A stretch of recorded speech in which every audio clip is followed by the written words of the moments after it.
एक बार की बात है, एक गांव में एक ब्राह्मण रहता था।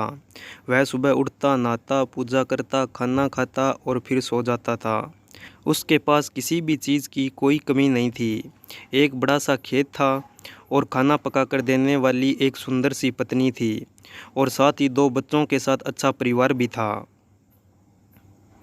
सब कुछ होने के बाद भी ब्राह्मण के घरवाले एक बात से बहुत परेशान थे। वो बात यह थी कि ब्राह्मण बहुत आलसी था। वो कोई भी काम खुद नहीं करता था और दिन भर सोता रहता था। अभी एक दिन बच्चों का शोर सुनकर ब्राह्मण जाग गया और उसने देखा कि उसके घर के दरवाजे पर एक साधु महाराज आए हैं। ब्राह्मण और उसकी पत्नी ने साधु महाराज का स्वागत किया और उन्हें भोजन कराया। भोजन के बाद ब्राह्मण ने साधु की खूब सेवा की। साधु महाराज उनकी सेवा से बहुत प्रसन्न हुए और उन्हें वरदान मांगने को कहा। ब्राह्मण ने वरदान मांगा कि मुझे कोई भी काम न करना पड़े और मेरी जगह कोई और मेरा काम कर दे। तब साधु उसे वरदान में एक जिन देते हैं और साथ ही यह भी कहते हैं कि जिन को हमेशा व्यस्त रखना, अगर उसे काम नहीं दिया तो वो तुम्हें खा जाएगा। वरदान पाकर ब्राह्मण मन ही मन बहुत खुश हुआ और साधु को आदर के साथ विदा किया। साधु के जाते ही वहाँ एक जिन प्रकट हुआ। पहले तो ब्राह्मण उसे देखकर डर जाता है, लेकिन जैसे ही वो ब्राह्मण से काम मांगता है तब ब्राह्मण का डर दूर हो जाता है और वो उसे पहले काम खेत जोतने का देता है। जिन वहाँ से गायब हो जाता है और ब्राह्मण की खुशी का ठिकाना नहीं रहता।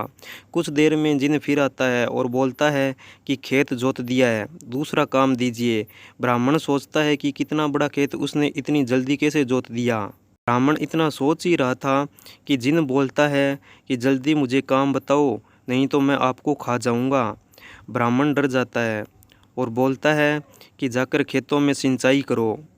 जिन फिर वहाँ से गायब हो जाता है और थोड़ी देर में फिर वापस आ जाता है।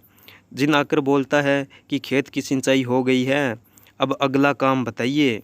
ब्राह्मण एक एक कर सभी काम बताता जाता है और जिन उसे चुटकियों में पूरा कर देता है। ब्राह्मण की पत्नी यह सब देख रही थी और अपने पति के आलसीपन पर चिंता करने लगी। शाम होने से पहले ही जिन सभी काम कर देता था। सब काम करने के बाद जिन ब्राह्मण के पास आता है और बोलता है कि अगला काम बताइए, नहीं तो मैं आपको खा जाऊंगा। अब ब्राह्मण के पास कोई भी काम नहीं बचा जो उसे करने के लिए कह सके। उसे चिंता होने लगी और वह बहुत ज़्यादा डर जाता है। जब ब्राह्मण की पत्नी अपने पति को डरा हुआ देखती है तो अपने पति को इस संकट से निकालने के बारे में सोचने लगती है। वह ब्राह्मण से बोलती है कि स्वामी, अगर आप मुझे वचन देंगे कि आप कभी आलस नहीं करेंगे और अपने सभी काम खुद करेंगे तो मैं इस जीन को काम दे सकती हूँ।